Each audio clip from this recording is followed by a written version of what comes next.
Hello guys, welcome to my channel Haritas cooking recipe. तो आज हम बनाने जा रहे हैं खीर। इसके लिए हमने लिए हैं 1 कप चावल। उसे अच्छे से धो लेंगे 2 से 3 बार। एक बर्तन लेंगे, उसमें 2 चम्मच घी डालेंगे। घी डालने के बाद उसमें चावल डालेंगे। चावल डाल के मिक्स कर लेंगे।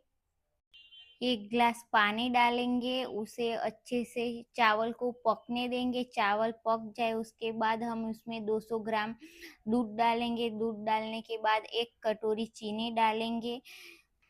केसर या आप फूड कलर भी डाल सकते हैं, मैंने यहाँ पे फूड कलर डाला है। उसके बाद हम इसे मिक्स कर लेंगे। मिक्स करने के बाद उसमें कटे हुए ड्राई फ्रूट डालेंगे, बादाम, इलायची, काजू, पिस्ता, आपको जो पसंद हो वो डाल देंगे। फिर गर्मा गर्म सर्व करेंगे।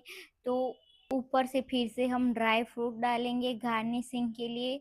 तो गर्मा गर्म खीर सर्व कीजिए और एंजॉय कीजिए। Like, share and subscribe. Thank you. रुकिए रुकिए, जरा कमेंट करके जाना और दूसरी कौन सी रेसिपी बना